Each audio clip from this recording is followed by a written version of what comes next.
Hello, everybody, and welcome back to the Surely You Can't Be Serious podcast. I am James D. And I am here with my buddy, Jason Colvin. Actually, we're doing this via Zoom. I am in the Bahamas where it's a breezy 80 degrees and Jason is sweating his balls off in India. Yes, that is correct, sir. Shaken, not stirred. All right, we are here to talk about the competition of the James Bond of the 60s against the James Bond of the 70s in movies that occurred in the 80s. Sean Connery, Roger Moore, head-to-head in 1983. This summer, there was some amazing things happening in the movies. We had Return of the Jedi, National Lampoon's Vacation. We had your favorite movie, Jaws 3D.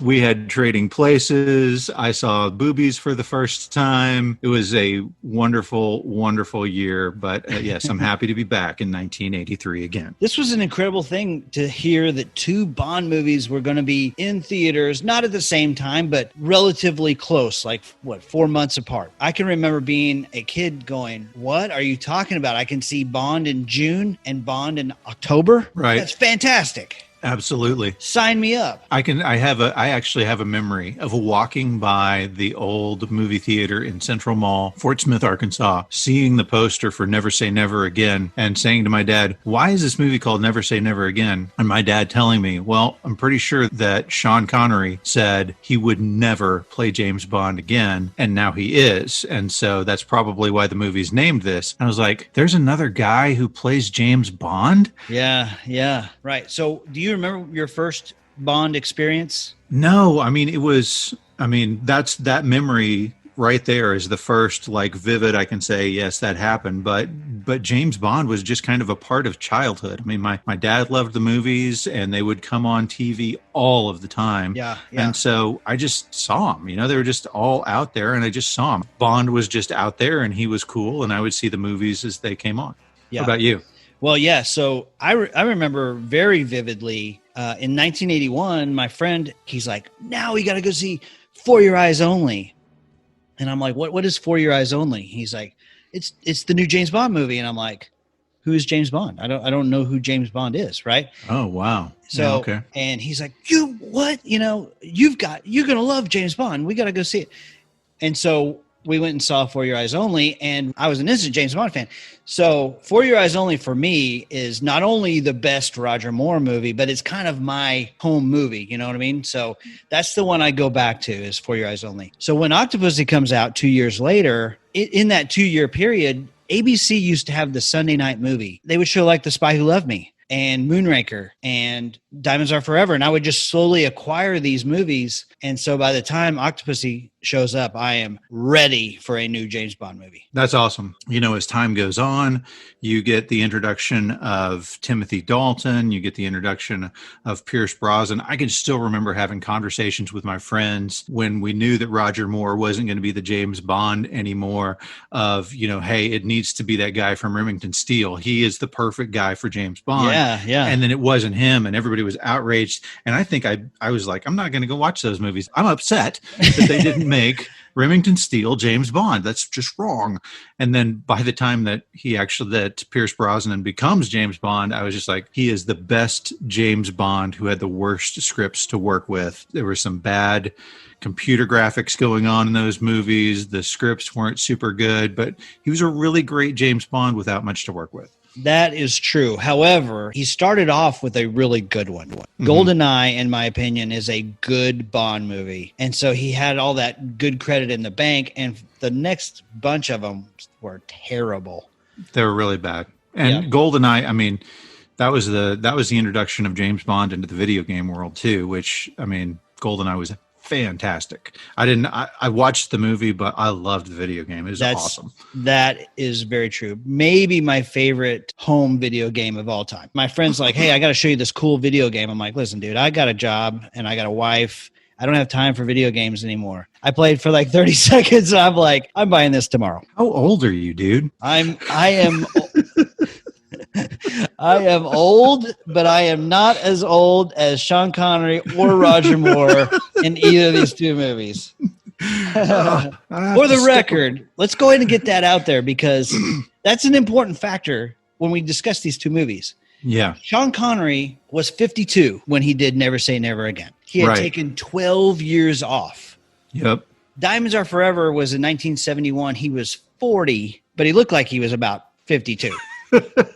He has an old look about him. He does. He does. Octopussy, Roger Moore was 55. He's 3 years older than Sean Connery. Most people don't really realize that. He has a younger looking face. He just does. I mean, Roger Moore just has a younger looking appearance about him. Maybe it's the receding hairline that Sean Connery has.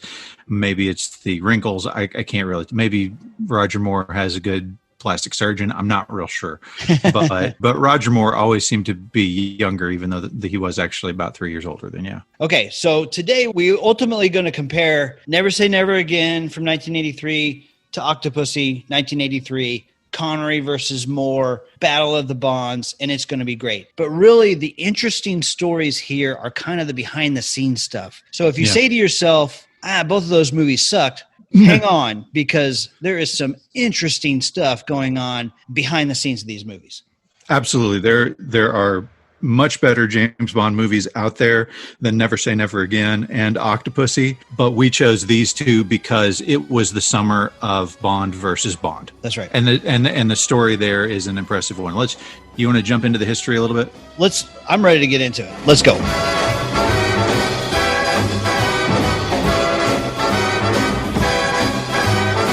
Okay, so our story begins back in 1908 with the birth of Ian Fleming. A year later, we have the birth of Albert R. Broccoli, nicknamed Cubby Broccoli by his family. A few years after that, in 1915, we have the birth of Harry Saltzman, and then 9 years later, we have the birth of Kevin McClory.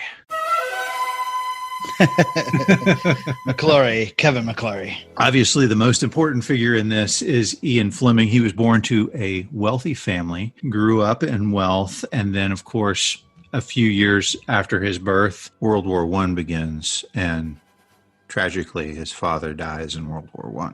This comes into play with the character of James Bond later. In the early movies, you don't really get his history. He's a very two-dimensional character, but later on, especially with the Daniel Craig version, you get some of that backstory, which includes him being an orphan. Yep. So he ends up going to Eton for college, where he meets and intensely dislikes a gentleman named Scaramanga. Is that right? Are you kidding me? No, I'm not kidding. He's there. The Scaramanga is named after a guy that he hated in college. I don't think he had 3 nipples. But yes, that's where that name comes from. And he writes his first story there. Wait. It's a very... Let's let people in on the joke. If you are a just basic, not very intricate James Bond fan, you may not recognize that name. That is the villain from the movie The Man with the Golden Gun. And he does have 3 nipples, played by Christopher Lee. So Roger Moore impersonates him by putting on a fake 3rd nipple, which is a very weird part in that movie. Keep going. Okay. You mean my nubbin? Chandler Bing and Scaramanga. Okay. Right. So while Fleming is in college, Broccoli, his family has moved to the United States. They introduced broccoli seeds to the U.S., according to his obituary in the New York Times. I don't know how accurate that is, but, let's go with it. I mean, who else? Telling me that broccoli is named after Cubby Broccoli's relatives? That's what it sounds like from the obit in the New York Times. Yes, that's pretty cool. They're the ones that brought the seeds over. They're from Italy, and broccoli is based on the Italian words. And so, who am I? I'm just a guy here. I report it as I read it. That's all I can do. Okay. Okay. All right.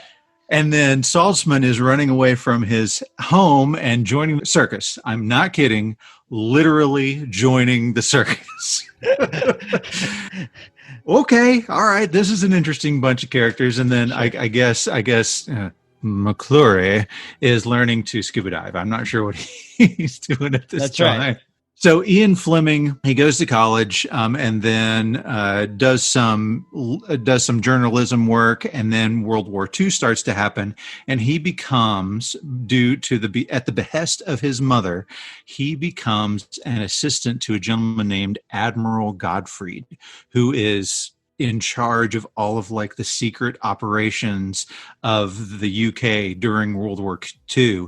And Godfrey basically tells Fleming, hey, you are a super creative guy. Use that creativity to think up stuff to help us. And he actually thought up a plan in order to get control of the Enigma machine. His idea was to have a UK pilot fly a German plane and crash it in the ocean near a German ship so that the ship will come over and try to save them, and then the pilot then takes over the boat and they get access to the Enigma machine. That was his plan. For several years, he's involved with this type of espionage type of creative service, and that's what is the seed for all of his stories. I mean, he basically said 90% of his stories are based upon facts, and the other 10% are him just making some stuff up. That's really cool. Thunderball and Never Say Never Again, I mean, that's knocking on the door of being familiar territory to the plot lines of those two movies. Okay. That's amazing. Keep going. Okay. So he at some point tells somebody, when I'm done with all of this, I am going to write the greatest spy novel that has ever been written. And so he ends his time with Admiral Godfrey, who becomes kind of the basis of M later on. And then he ends up renting this place down in Jamaica called GoldenEye. Yeah. Where Sting wrote Every Breath You Take and all of Synchronicity, basically. Yes. It's incredible. So he did not write his first Bond book until he was 43 years old. That's incredible, man. It's insane. It's a year younger than I am right now. I mean, it's like... Better get busy. Starting a podcast or something.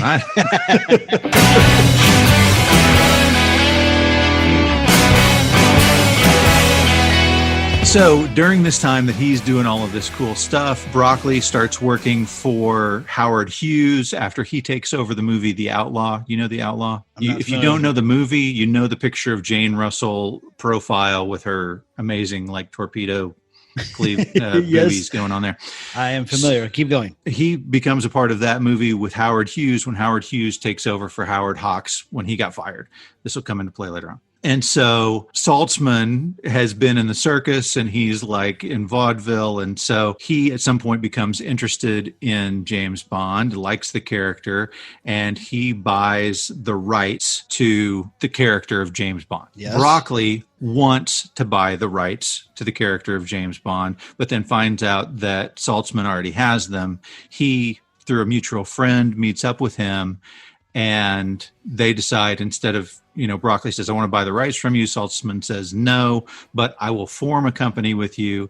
And that company becomes Eon Productions, which is the company that is responsible for almost all of the James Bond movies. So Ian Fleming, in this time, this was 1961 that they bought the rights to James Bond. He, unfortunately, about 3 years earlier, thought, hey, it'd be a great idea to make James Bond into a movie.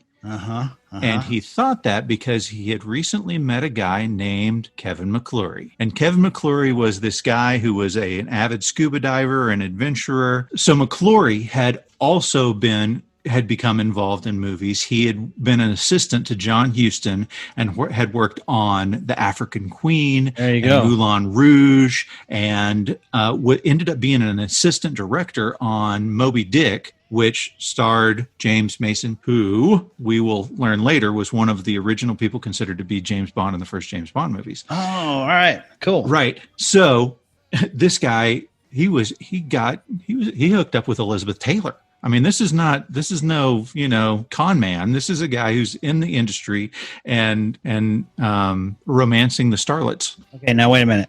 Yeah. Kevin McClory dated Elizabeth Taylor in her prime. Is that correct? Yes, that is correct. He dated her and actually got engaged to marry her. Anybody who can date Elizabeth Taylor in her prime has kind of got it going on. All right. Keep going. So, unfortunately, Kevin McClory had come in 1958 and talked to Ian Fleming and said, hey, I think that this James Bond character would be a great character to have in the movies. And Ian Fleming was like, cool, let's do that. Yeah, and sounds so great. and so they together started working on a movie script. The movie script had multiple names, including James Bond of the Secret Service and Longitude 78 West. okay, yeah. That's a terrible. That is it's a terrible title. That's like saying I'm going to do a movie about Disney World. I'm going to call it Main Street USA. You know, I mean, just that's a terrible title. All those things aside, Fleming, McClory, and a guy named Jack Winningham all worked together. They put this script together. In 1959, Fleming met with McClory and Whittingham to have a script conference. And that's when they actually, Fleming is the one who changed the title from Longitude 78 West to Thunderball. January of 1960, McClory visits Fleming at Goldeneye to tell him he's working on the final script for this thing. And, you know, Fleming's just like, okay, yeah, keep going. So once they sit down and talk about the final script, he goes away to kind of finalize things. Fleming sits down at his desk at Goldeneye and writes Thunderball based on that script. Yeah. And just to let you know how Fleming worked, it was unlike most authors' work. He was producing a book every single year. I mean, from Casino Royale on, he issued a book every year, and he would go have a swim in the morning out at Goldeneye. He'd have a swim in the ocean. He would come back and have a breakfast of scrambled eggs and toast.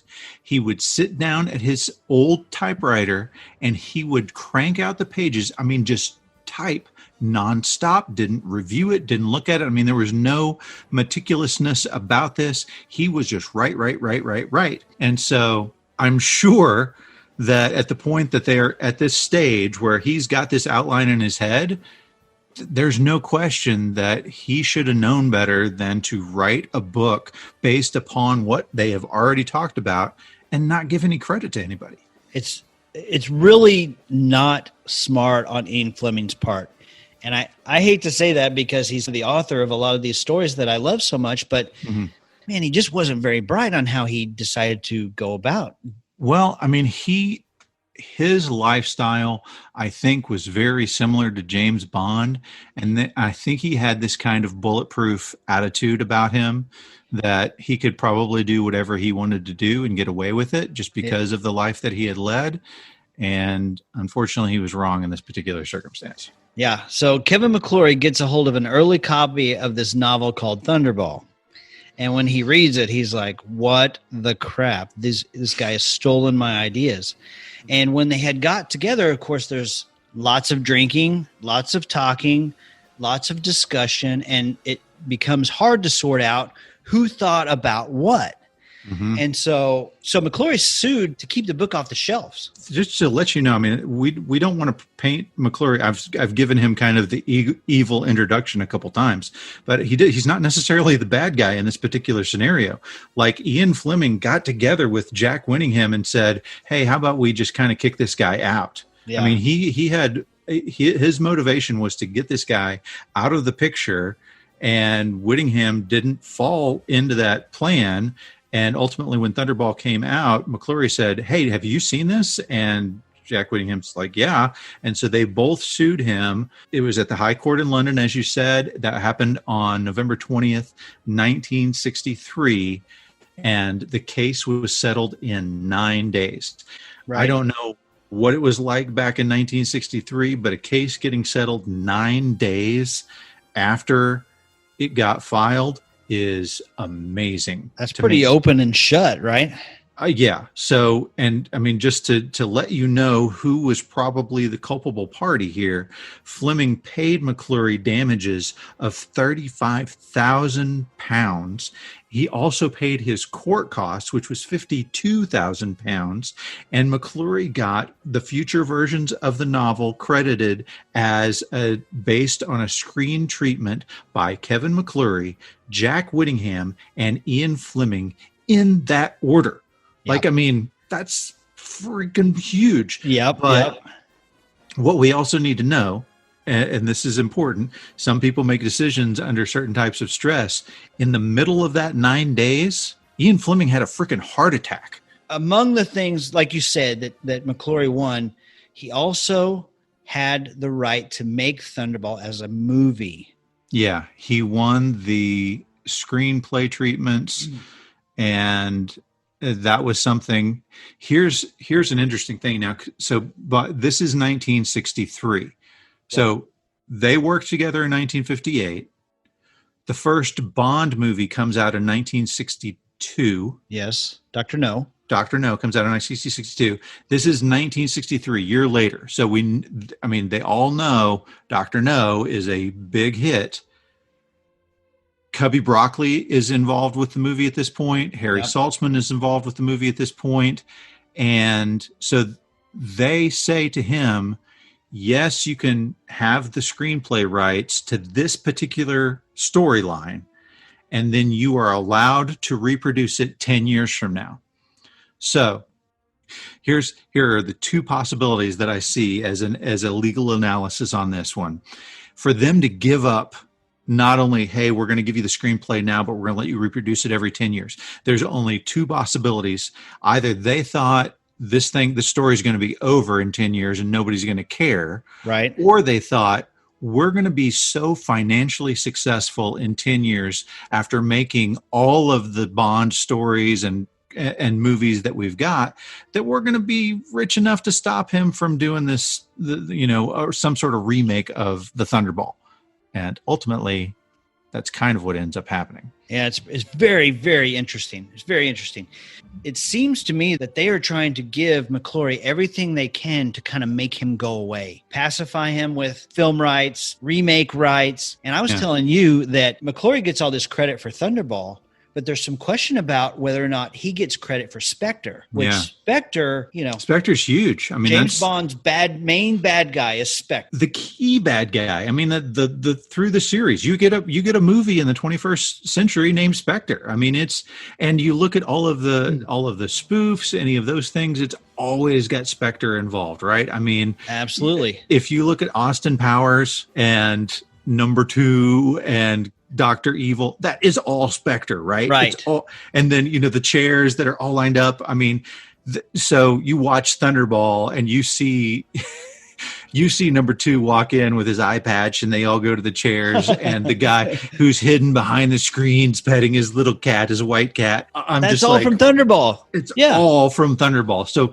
the fact that Kevin McClory has got the rights to this particular storyline is huge, because this particular storyline is a major factor in so many of the Bond films.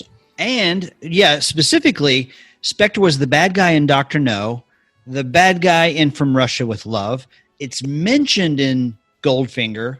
So they don't want him to have any claim on revenues from those previous movies that are huge successes. But just to clarify, Spectre is a group of bad guys that they needed to create that wasn't the Russians and it wasn't the mafia. It wasn't the Germans.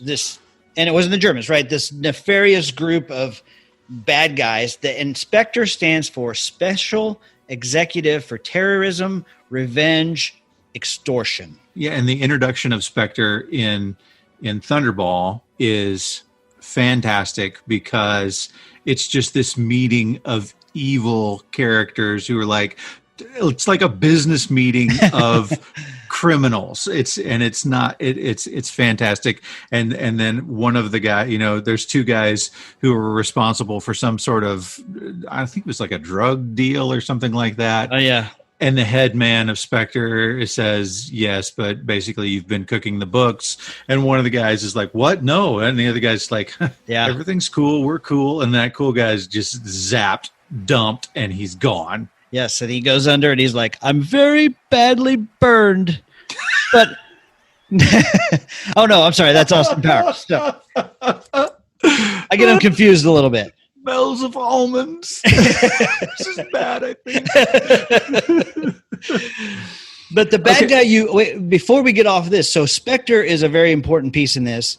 Obviously, Thunderball, they got their butts kicked in court. McClory took him to task on that one. But Blofeld is in play as well. Blofeld is like if somebody sued George Lucas and they won the rights to Darth Vader, right? Blofeld is the number one bad guy. He's the head of Spectre. He's the bald guy that strokes the cat in all the movies, right? Right. And that they wanted to make sure that Kevin McClory didn't get a hold of that guy. And just as a side note, in the Austin Powers movie, the character of number 2 is played by the actor Robert Wagner, who, when they were trying to decide who the new James Bond would be after Timothy Dalton, they were looking at him, and he was like, "No, I'm too American. You should just go ahead and give that to Pierce Brosnan." And speaking of Americans, I'll throw a little plug in here for Octopussy real quick.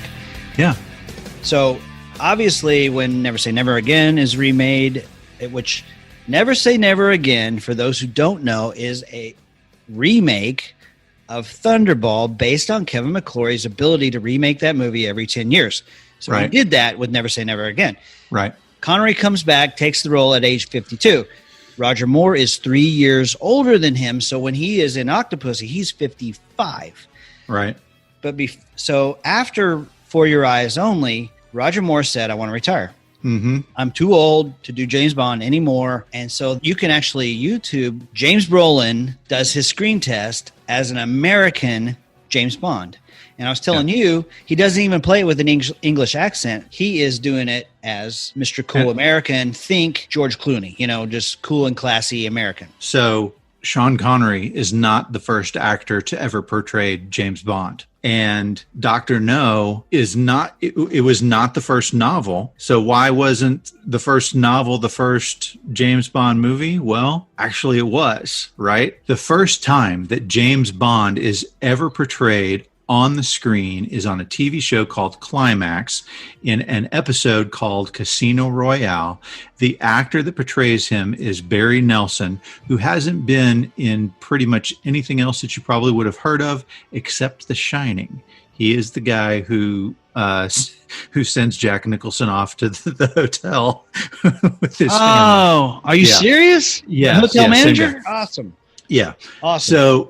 So he plays this James Bond character, but he plays him as an American. And so that lets Ian Fleming know, hey, Bond might be good for the screen, which then in 1955, a year later, he sells the rights to Casino Royale to a guy named Greg Radoff. Okay. And he's a producer. Now he's thinking, okay, they're going to make Casino Royale into a movie. The only problem is Greg Radoff and his writer, whose name is Lorenzo Semple, who, to let you know his experience, he wrote 3 Days of the Condor, and he wrote the early the 60s versions of Batman with Adam West. But Greg Radoff and Lorenzo Semple look at James Bond and they go, this character is stupid. There's no way that anybody would believe that a man could say the stuff to women that he's saying right now. So what we need to do is we need to change the character into a woman, and we're going to call her Jane Bond. But, no. Yeah. So fortunately, before all of that happens, Greg Radoff dies. And Greg Radoff's attorney / agent, Charles Feldman, buys the rights to Casino Royale from his widow, and he gets together with Howard Hawks. I told you he'd come back in. Howard Hawks, and he says, okay, we need to make this movie. We need to make this book into a movie. Casino Royale. Need to make this book into a movie. And they were going to hire Lee Puckett as a writer, and they were going to hire Cary Grant as James Bond. Now, I know you've heard of Cary Grant, but do you know who Lee Puckett is? No, tell me. Well, remember in our Raiders of the Lost Ark versus Back to the Future episode where I talked to you about George Lucas telling Lawrence Kasdan, hey, I had this lady writing The Empire Strikes Back for me, but then she died? Yes. Lee Puckett. Wow. Yeah. Wow. That's amazing. So Charles Feldman has the rights to Casino Royale, which is why it never got made by Eon Productions as a Bond movie. They started with Dr. No, and then they went through all of their pieces. And then, we're talking about the time in history where two James Bond movies were going head to head, but it's not the first time that this ever happened. The first time it ever happened was in 1967 when Casino Royale went against You Only Live Twice. So Casino Royale is a James Bond movie, but it's a spoof, right? It's a satire.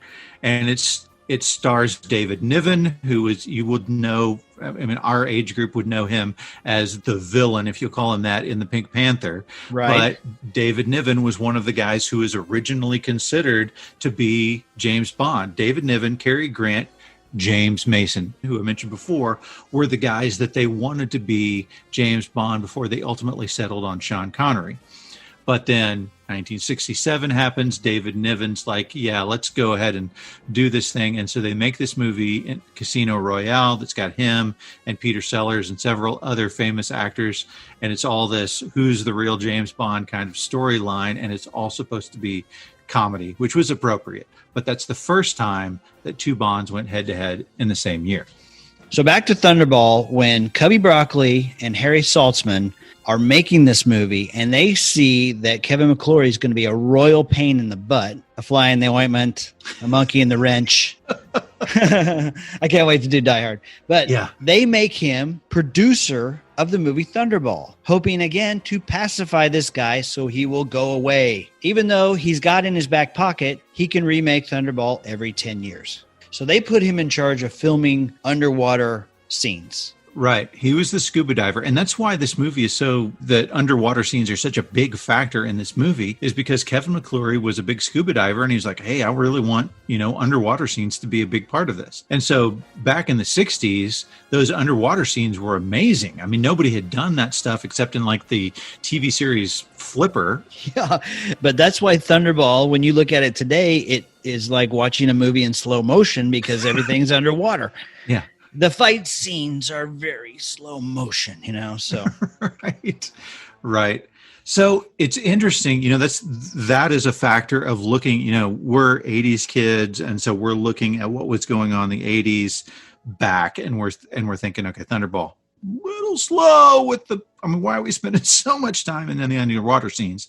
But that's because of our perspective, right? It's interesting. I mean, we've gone through several different steps where Ian Fleming is just trying to get this thing to become a movie. From my perspective, I'm just thinking, how does a studio not immediately go, yeah, this is a fantastic character and this needs to be a movie? It didn't happen until JFK listed From Russia with Love as one of his top 10 books. That was the push that Broccoli and Saltzman were looking for to get their movie made, and that's what led to the studio going to green-lighting Dr. No. Yep. It also caused the novels to explode of Ian Fleming's. Right. So, starting with Dr. No, we had studios that wanted a big name. They wanted Cary Grant, they wanted James Mason. But the problem is Cary Grant says, I don't want to do more than one movie. And James Mason says, I don't want to do more than two movies. And then they get to David Niven, and he's like, no, I'm not really interested in doing more than 3 movies. But ultimately, they decide we want to get an unknown actor to play the part of James Bond. And so they're going through several actors, and one of the guys that comes through is this unknown guy who's only been in this kind of weird little movie called Darby O'Gill and the Little People, and was in the chorus for like South Pacific or something. Yeah. But Saltzman says that when he walked in, it was his walk that got him the part. He's this big man, but walks with such poise like a cat. And he said that only this is Saltzman, Harry Saltzman said that only Sean Connery and Albert Finney are the only two large guys who walk in this way and would have been appropriate for this part, which is ironic because in the early 80s, just before Never Say Never came out, Sean Connery was actually looking at becoming Daddy Warbucks in the movie Annie. And I mean, he really wanted it. He loved the play. He wanted to be in the movie, but he was unsure about his singing ability. He even took voice lessons, but they basically said, you got to tell us now. Are you in or are you out? And he's like, I'm not sure. And at that point they said, never mind, we're going to go with Albert Finney, who couldn't really sing anyway. He was terrible. Yeah, that's right. Yes. So it didn't matter. It was still a wonderful movie with a terrible singing Daddy Warbucks. Sean Connery could have been that guy. How weird would life have been at that point? Wow. But they back in the early 60s, they land on Sean Connery, who was a casket maker. Yep. Who was a lorry driver. He had done all kinds of things. And oddly, Cubby Broccoli had also been a casket maker. I don't know. Maybe that's the connection they found. Anyway, Ian Fleming hated the idea of Sean Connery being James Bond. He would refer to him only as that lorry driver. But then when Dr. No came out and it was a massive success, Ian Fleming was like, okay, I like Sean Connery. It's all right. You know, we weren't alive, obviously, in the 1960s, but the 1960s are kind of known as having spy mania, right? So the Bond movies take off. Thunderball is the first movie ever that they showed round the clock, 24 hours a day, because they had so many people waiting in line to watch this movie. Okay, Jason, let's jump back in. Let's talk about some kind of staples for the James Bond movie formula, okay? Yeah. So the first movie that came out in the James Bond series that we consider a canon film is Dr. No, right? Right. We talked about some of the things that came before, but Dr. No is the first of the Eon Productions, the first Sean Connery Bond movie, and it has as the beginning scene the silhouette, the gun barrel, the turn and shoot that is iconic for all Bond movies. And when this first came out, the barrel and the silhouette, everybody started applauding at that scene before anybody knew what was going on with James Bond. But you know what? It wasn't Sean Connery. I know. That's amazing, huh? It was a stuntman named Bob Simmons. It was not Sean Connery in that first gun barrel scene. Okay, here's a little side note to Bob Simmons, all right? The guy who did the gun barrel scene, I think for the first 3 movies, he is the guy at the beginning of Thunderball that's dressed in drag that James Bond pulls that's a man, baby, and punches him right in the face. That's the guy who does the gun barrel scene. That was a woman. They had a woman, and you saw her face. It was a woman, right until Bond punches her square in the jaw. Oh, my gosh. So, yes, the gun barrel scene is absolutely a critical part of the Bond canon, which you don't get at the beginning of Never Say Never Again. And really, Dr. No, the first movie out of the gate, you didn't have that pre-sequence scene, and they were still kind of feeling their way a little bit before they kind of nailed down the formula. Right. And just as an interesting connection, Dr. No was released the same day as the Beatles' first single. And then there's this kind of there's this kind of weird competition. And then even in James Bond at some point, he makes the comment about, I can't remember the quote, but it ends with, it's like listening to the Beatles without earmuffs on. Yeah, it's in Goldfinger. Yeah. Yes. James Bond is too cool for the Beatles. Right. So it wasn't until Goldfinger that we got that full formula of the beginning scene with like Bond always seduces a lady, he kills a bad guy, he gives his witty one-liner, and then the music and the silhouettes begin. And as it turns out, the Goldfinger soundtrack actually outsold the Beatles that year that Goldfinger came out. Goldfinger! Yeah, so there's a lot of things to the formula, which I'd love to discuss maybe at the end when we kind of do Final Judgment. But yeah, you have the pre-gun barrel sequence. You right. have the gun barrel. You have the theme song opening credits. Silhouette of naked ladies. Octopussy kind of pushes the envelope on on this. You have gadgets and babes, bad guys and henchmen. Don't forget the cool cars. We've already argued about this on a previous podcast about what the coolest James Bond car was. And I maintain my position. It's the Aston Martin. And then at the end, we're going to compare Bonds. With that formula, you had a lot of people who thought, wow, this is just something that we can make fun of. So there was tons of talk shows, like David Frost would make fun of Bond routinely back in the UK. And his co-host later got her own show, Millicent Martin. And she would do these Bond spoofs as well. And one of the actors that she got to play Bond in her spoof was someone you might have heard of. His name is Roger Moore. Oh, really? I'd love to see that, man. Yeah, it's great. It is a great one. They're trying the comedy out, and he's still Bond. I mean, it's 10 years before he becomes Bond, but he's still Bond in this goofy, like late night TV bit. So Thunderball is the 9th book in Ian Fleming's series.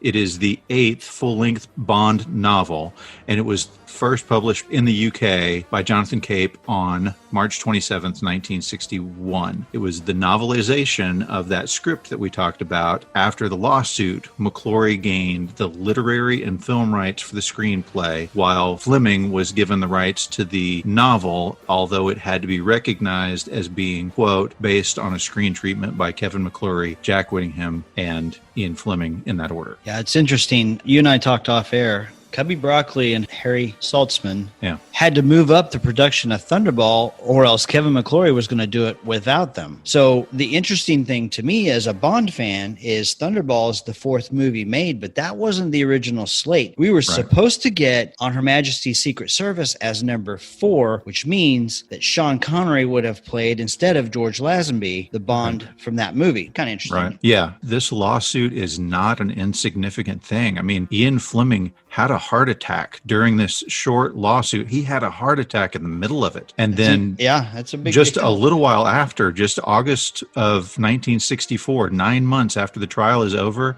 he has another heart attack and dies at the age of 56. So they make that movie, and then in 1976, 10 years later, McClory announces he wants to produce an original James Bond film. The title that he wants to use is Warhead 8, or James Bond of the Secret Service.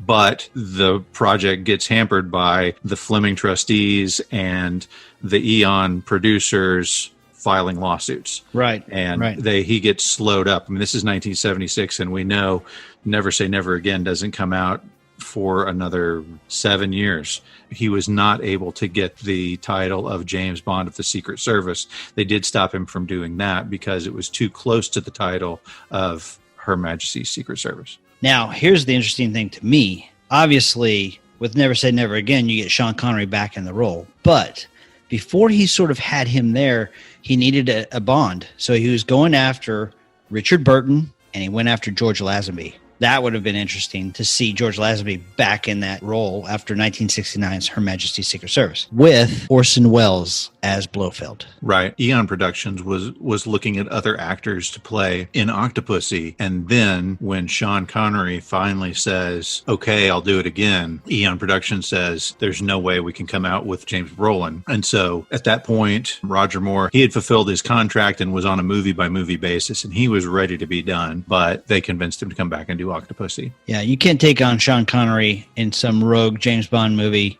with some new guy, right? Right. You know, as early as, like you said, 1975, 1976, he's getting this together. In 1978, he works on James Bond of the Secret Service, hoping to get Orson Welles as Blofeld, Richard Attenborough as the director, and they were hoping to go up against Moonraker. Right. And Richard Attenborough, of course, we know later on goes on to become the grandfather in Jurassic Park, the park owner. That's right. Who they had originally considered for that role, Mr. Sean Connery. Yeah. Yes.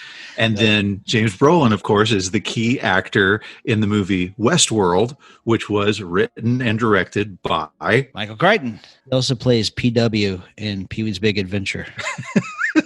Well, that we can't leave that out. In a- Obviously, in a very that's- James Bond-like performance. right. But here's where it gets really interesting to me. So when Kevin McClory starts organizing this idea of going up against Moonraker and I'm going to kick their butt and they're going to be sorry they did this to me, he calls Sean Connery. And so he calls him up and says, listen, you're the best Bond ever. You know what he does. We need your insight. Why don't you come over and help us and be a consultant on our script, which we know is a big smokescreen just to kind of lure him back in to play the role again. Right. And so the way that they ultimately land on the title that they land on is once he accepts the role, his wife says to him, I thought you said you were never going to do another James Bond movie again. And he's like, well, I feel like I need to do it again. And she says, well, never say never again. And she actually receives credit in the closing credits for the title of the movie. Okay. Before we get to Never Say Never Again and Octopussy, and thank you for hanging around. It's taken us a long time to get here, but there's a couple of interesting tidbits in the other Bond movies before we get to this point. Okay. Oh, yeah. So The Spy Who Loved Me, you're going up against this guy named Stromberg. That was originally supposed to be Blofeld, but because of all these legal issues, they didn't want something to happen to Spy Who Loved Me, so they just changed Spectre and Blofeld.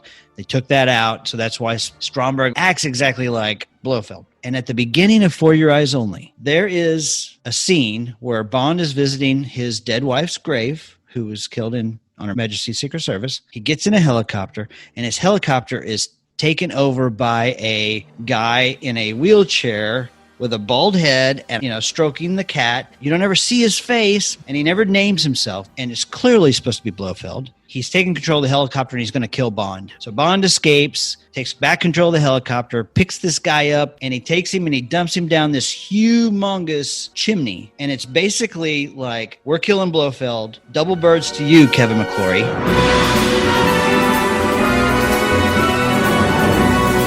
We haven't really talked about what happened when Sean Connery stopped doing the Bond movies and Roger Moore took over. There was a big backlash at the idea of having Moore take over. And I realize we have that George Lazenby thing in the middle there. Right. When this happened in 83, there was kind of this big, like all of those people who had been Roger Moore haters were like, finally, the real James Bond is back, right? Yeah. But as we find out, that movie did not do as well as Octopussy did. That's right. All right, everybody, now that you know the history of these two movies, join us next week when we will get into the comparison of Never Say Never Again and Octopussy. Thank you so much for joining us. We will see you next week.